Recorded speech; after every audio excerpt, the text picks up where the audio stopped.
चले हैं जंगल की तरफ। सब सिपाहियों के साथ में लेते हैं। 12 साल की जो लड़की रहे वो भी कहने लगी, पिताजी मैं भी आपके साथ में चलूंगी।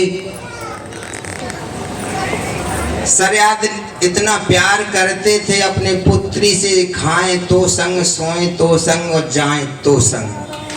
सरियाद कहने लगे, बेटी तुम्हें हम छोड़ेंगे भी नहीं, यहाँ पर चलो हमारे साथ। साथ में 2-4 सखियां और ली हैं और लेकर के जब सरियाद चले ही, लेकिन भक्तों पहुंचे हैं घोड़े हाथियों पर सवार होकर के। जिस समय घूमते हुए जंगल में सरियाद एक बार डेरों समेत जा पहुंचे किसी तपोवन में।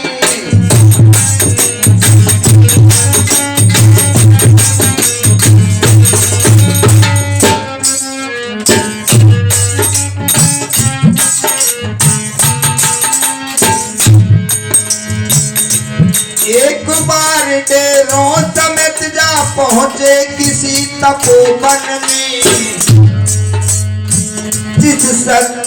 जिस जगह समाधि लगाए बैठे, जिस राज चमन हर चिंतन में।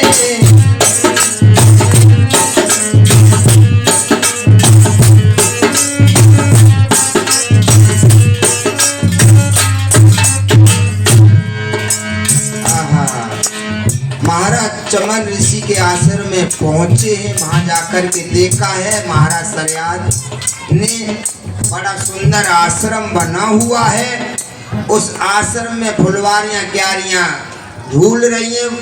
बड़ा सुंदर आश्रम है। उस आश्रम को देख करके महाराज सरियाद सोचने लगे हैं, यहाँ बहुत सुंदर आश्रम में बना हुआ है, थोड़ी देर विश्राम कर लो, उसके बाद में हम तुम आगे चलेंगे। विश्राम करने लगे हैं। सब सिपाही लोग लेट जाते हैं। 12 साल की सुकन्या है वो भी पास में लेट जाती है। जब सब सो गए, सोने के बाद में निकले, सुकन्या को नींद नहीं आती है। सुकन्या सोचने लगी क्या अब यहाँ हम पड़े पड़े क्या करेंगे, चलो इस बाग में घूम के देखते हैं क्या। 12 साल की जो लड़की थी घूमने लगी बाग में अकेली। वो लड़कियां जो साथ की थी वो भी सो गई। जब सुकन्या घूमने लगी है भक्तों, तो देखा जाकर के चमन ऋषि उसे समाधि में बैठे थे, भगवान का भजन कर रहे थे। एक मिट्टी का ढेर सा मालूम पड़ रहा था। चमन ऋषि का शरीर कहीं दिखाई नहीं दे रहा था। उस मिट्टी के ढेर में भक्तों जरा जरा सी 2 आंखें चमक रही थी और उन आंखों को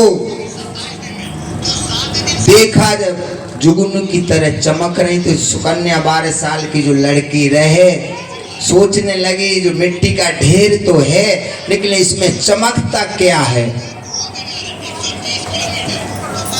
नहीं समझ पाई वो। तो कन्या ने 2 कांटे लेकर उनकी बांधी में चुबा दिए।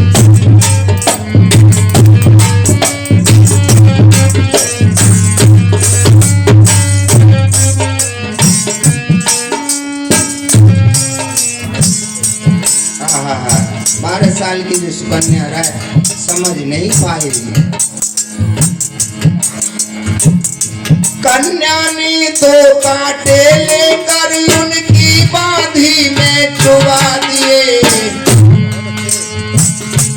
इसके बदले में सन्यासी ने 2 खूनी आंसू बहा दिए।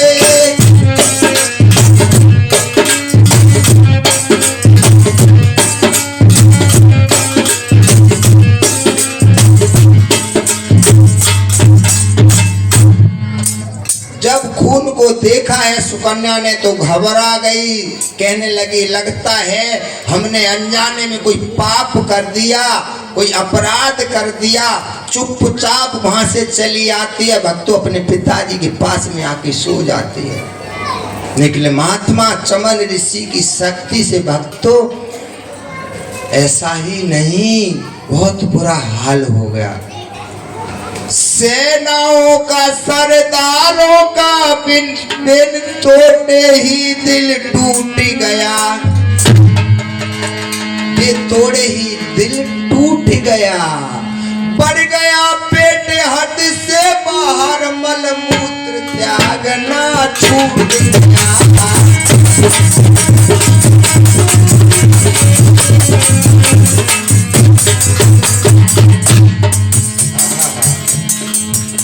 बढ़ गया पेट हद से बाहर, मलमूत्र त्यागना छूट गया।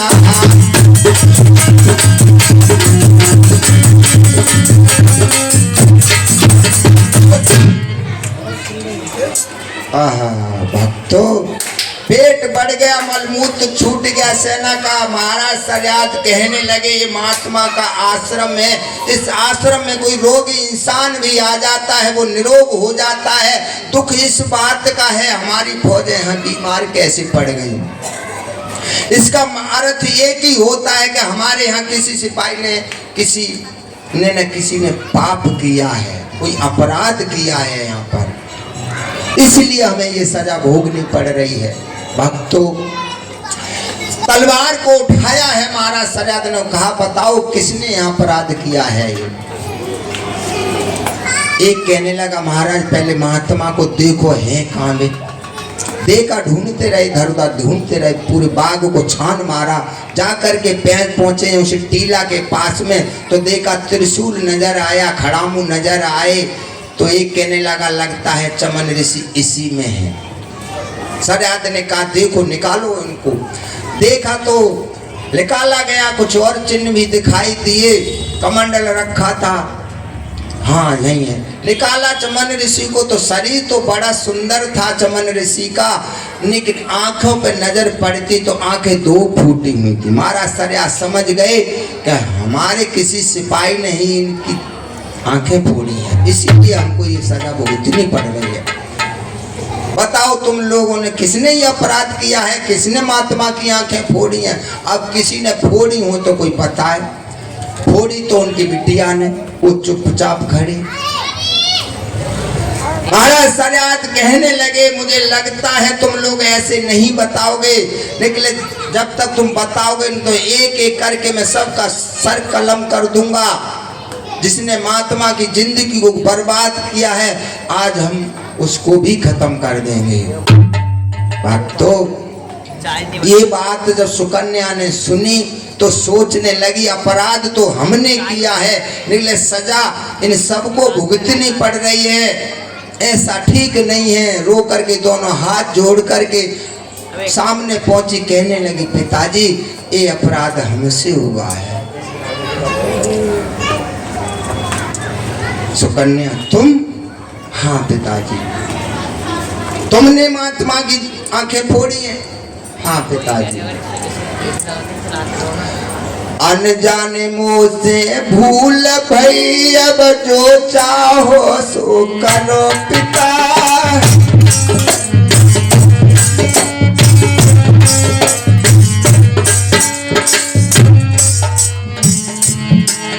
अनजाने मुझसे भूल भई, अब जो चाहो सो करो पिता।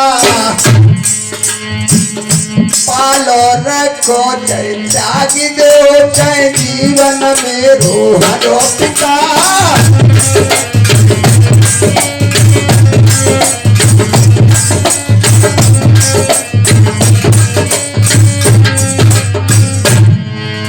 जाने में ये हमसे अपराध हुआ है, हमने ही महात्मा की जिंदगी को बर्बाद किया है। भक्तों, सरियाद कहने लगे मेरे दिल में बड़े हौसला थे, तेरा विवाह किसी ऐसे लड़के के साथ में करूंगा जो तू मुझे सारी जिंदगी दुआएं देगी, लेकिन तूने अपने हाथ से ही अपने पैरों में कुड़ारी मारी है। अब हम तुझे सजा क्या दें, इसलिए एक ही सजा है कि इसी महात्मा के साथ में मैं तेरा विवाह कर रहा हूँ। इसकी उंगली को पकड़ करके घर घर में भीख मांगना, तू खाना और इसे खिलाना, इससे ज्यादा हम तुझे और कोई सजा नहीं दे सकते हैं। 12 साल की लड़की है, आंखों से अश्रु बहते हुए, गालों पे लकीर बनाते हुए भक्तों जमीन में समाने लगे। कहने लगे, पिताजी लड़की का धर्म है जो माता पिता अगर सूखे वृक्ष से बांध दे तो उसके साथ में ही उसे जिंदगी गुजारनी चाहिए। आपने मेरी जिंदगी इनके साथ में जोड़ दी है तो हमें स्वीकार है, लेकिन एक काम करना, मेरी मैया मुझसे बहुत प्यार करती है, मेरी मैया से जा करके ये मत कहना मेरा पति अंधा है और बूढ़ा है। नहीं अंधा मेरी माँ मेरे विरह में रो रो करके खत्म हो जाएगी। कहने लगे, तो सन्यासी की तरफ देख, मैं तेरी माँ को समझा दूंगा, समझा लूंगा। सरहद है निर्दयी बन करके उस 12 साल की लड़की को भक्तों वो जंगल में छोड़ते हैं और चल देते हैं घर की तरफ। सुकन्या है, फिर भागती है, पिताजी जा रहे हो? हाँ। कहने लगे हैं, मेरी मैया से नवते कयो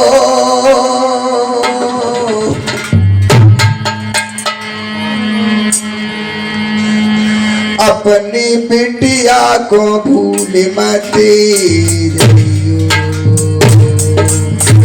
मैया से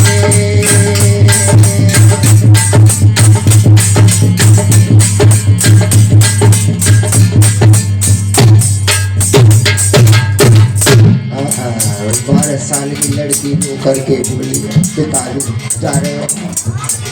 जा रहा हूँ। मेरी मैया से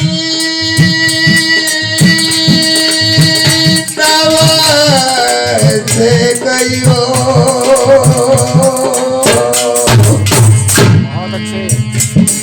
अपनी बिटिया को भूल मत जाइयो बबुला।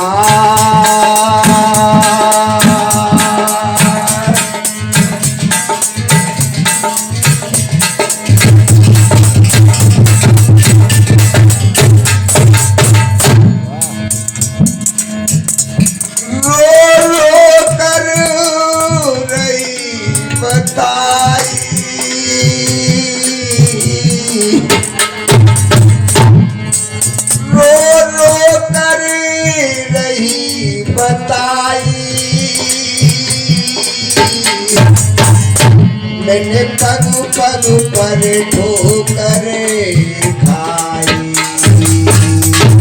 रो कर।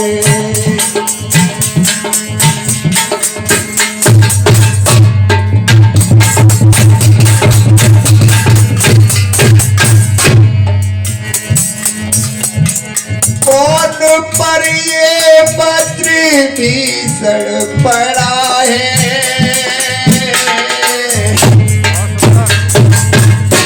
कौन का इस तरह घरे बिगड़ा है बबुला।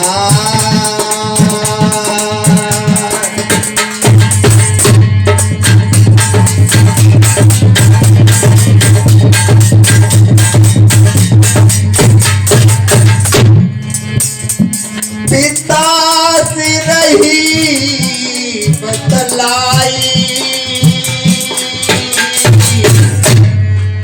आज हुई गई अमर कहानी बबुला।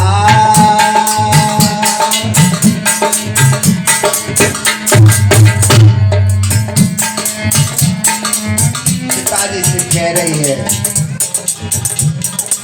पिताजी माफ करना, अनजाने नाम से अपराध हो गए, इतनी बड़ी सजा आपने हमें दी, मुझे माफ करना। मेरी मैया से जा करके ये मत कहना नहीं मान था, मेरी माँ हमारे तेरे में रो रो करके खत्म हो जाएगी। मेरी मैया से नमस्ते कहियो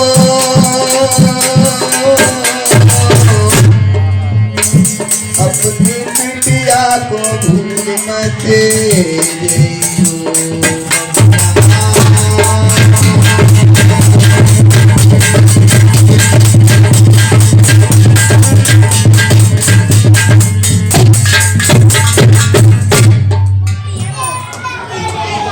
महाराज सरयाद चले जाते हैं।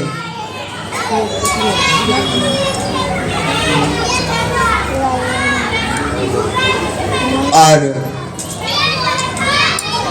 सुकन्या है जो समाधि के पास में बैठ जाते हैं, घुटनों में मुंह दे करके फपक फपक के रोने लगी हैं, कहने लगी हैं, एक बार अपने मुंह से कह दो कि हमने तुझे क्षमा कर दिया। एक बार अपने मुंह से कह दो हमने तुझे क्षमा कर दिया, बस।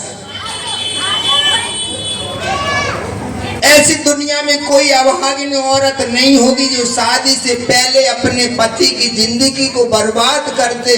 मैं ही ऐसी एक अभागिन हूँ जो मैंने तुम्हारी आंखें फोड़ दी। बड़ी अभागिन हूँ मैं। मुझे एक बार अपने मुंह से कह दो कि मैंने तुझे क्षमा कर दिया। निकले उस सन्यासी ने हाँ भी न कही ना भी न कही, दुविधा में नैया पड़ी रही।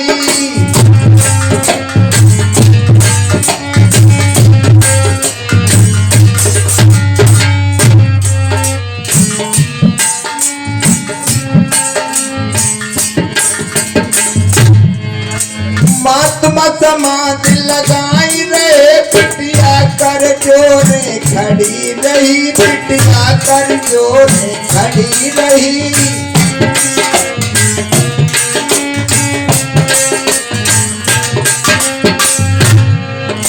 वो सन्यासी ने नहीं हाँ कही नहीं ना कही, हाँ हाँ हाँ खड़ी रही।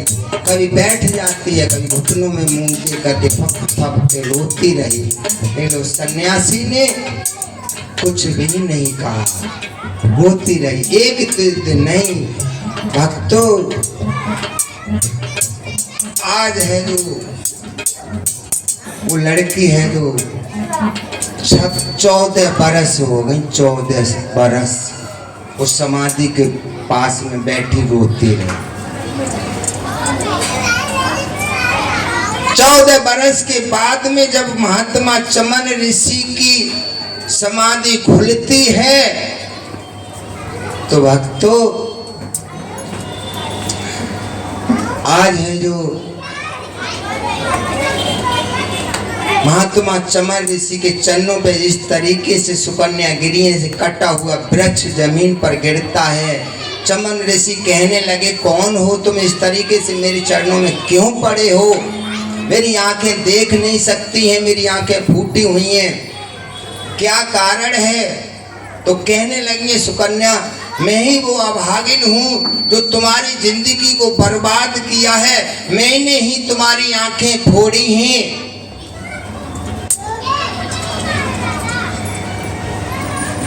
सुकन्या कहने लगी है, मुझे एक बार कह दो अपने मुख से मैंने तुझे क्षमा कर दिया। चमन ऋषि कहने लगे कि तुमने मेरी जिंदगी को बर्बाद किया है, तुमने आंखें फोड़ी हैं, कितने समय हो गया? कहने लगी 12 साल की आई थी मैं घर से और 14 साल यहाँ व्यतीत हो गई, आपकी सेवा में खड़ी हूँ। 12 और 14 26 बरस हो गई। हाँ 26 साल हो गई और तुम यूं ही हमारी सेवा में खड़ी हूँ। लेकिन भक्तों आज है जो महात्मा चमन ऋषि कहने लगे, हम तुम्हारी भक्ति पर बहुत प्रसन्न हैं, बहुत खुश हैं, अब कुछ वरदान मांग लो।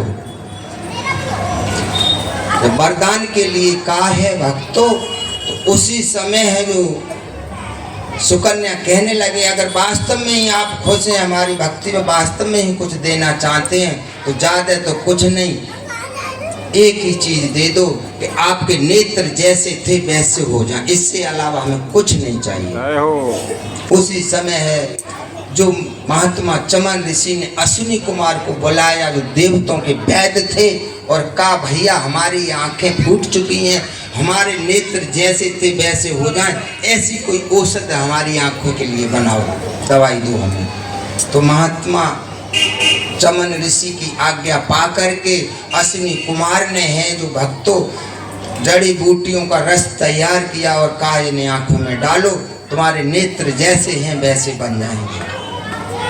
भक्तों वो दवाई उस डालने से जैसे नेत्र थे वैसे सुंदर नेत्र हुई। अब तो सब कुछ दिखाई देने लगा और उस लड़की के साथ में है जो महात्मा चमन ऋषि रहने लगे उस आश्रम में। भक्तों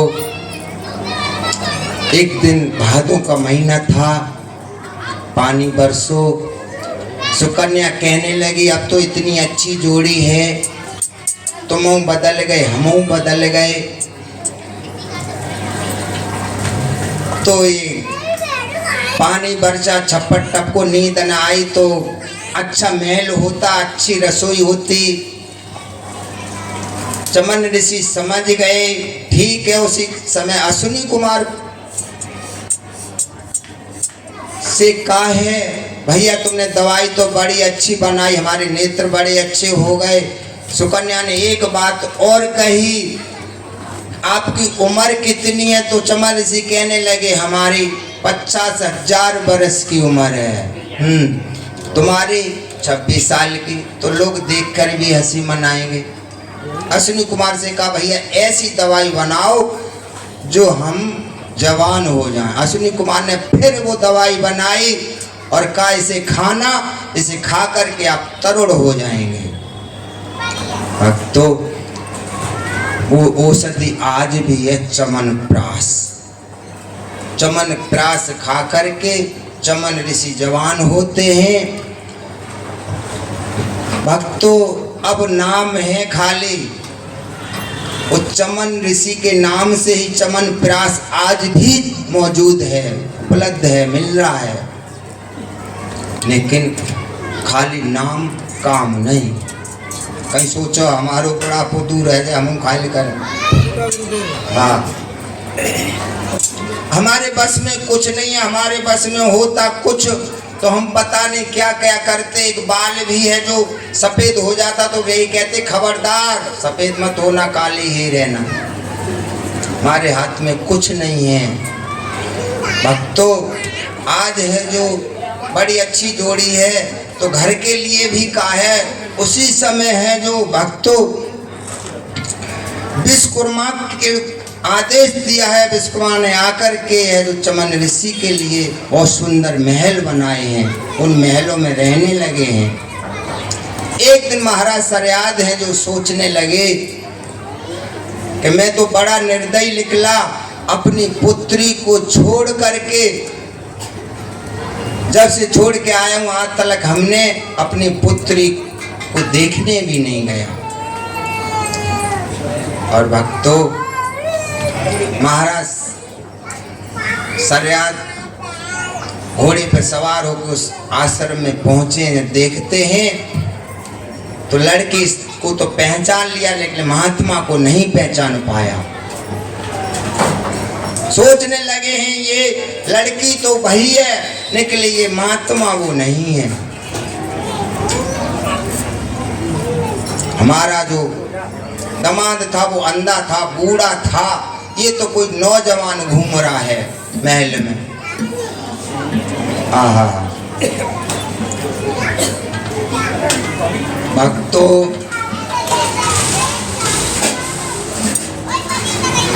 सुकन्या ने अपने पिताजी को पहचाना, भाग करके पहुंची हैं।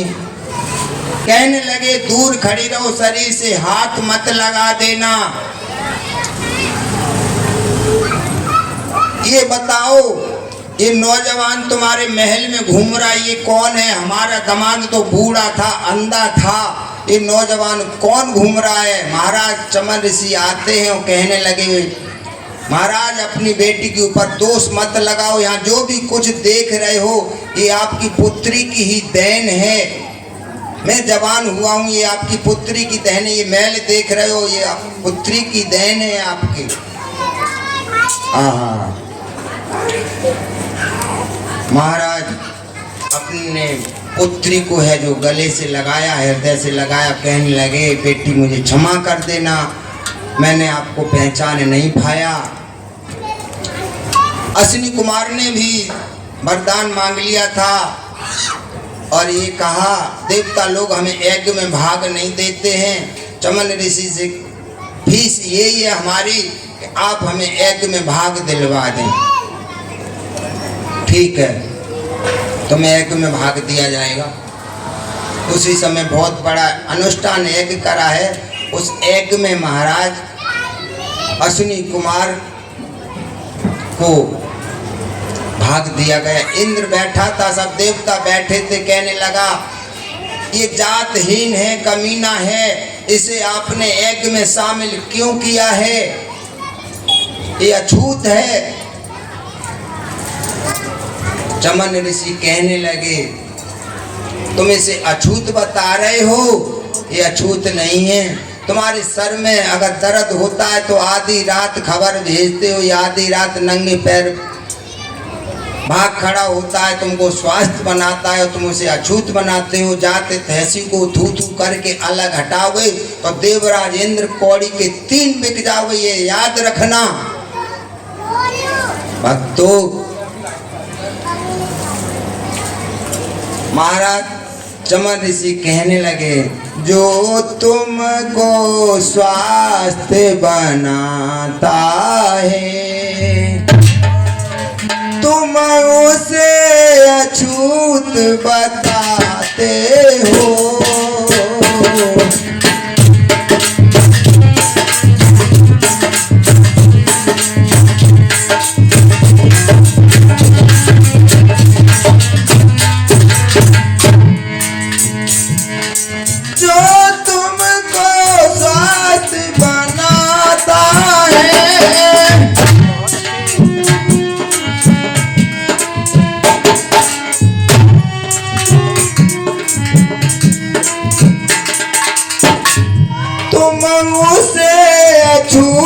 बताते हो जिससे तुम लाभ उठाते हो।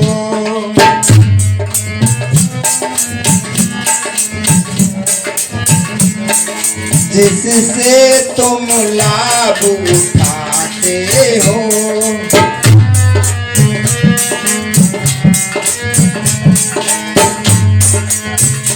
उसको ही कमी न बताते हो।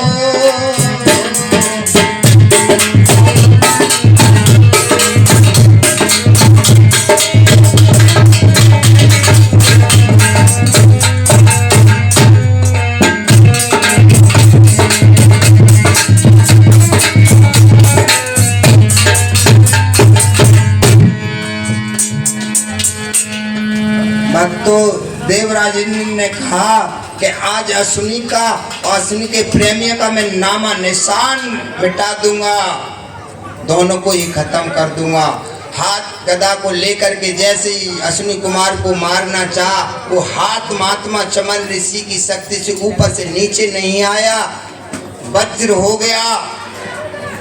इंद्र चरणों पे गिर पड़ा। मैंने आपको पहचानने में बहुत बड़ी भूल कर दी, मुझे माफ कर दो। इस तरीका से है जो महाराज सरियाद ने अपनी पुत्री का विवाह किया है और अश्विनी कुमार को यज्ञ में भाग दिया है भक्तों, और बड़े धूमधाम से अपनी पुत्री को आशीर्वाद कन्यादान लिया है। महाराज चमन ऋषि ने इस तरीके से महाराज सरियाद का विवाह हुआ है। कथा तो बहुत विस्तार की थी, निकले भक्तों समय के हिसाब से।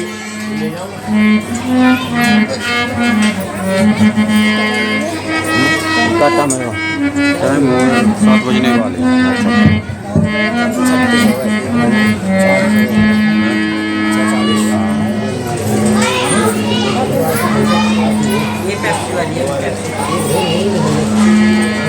कोई धीर न धरे गो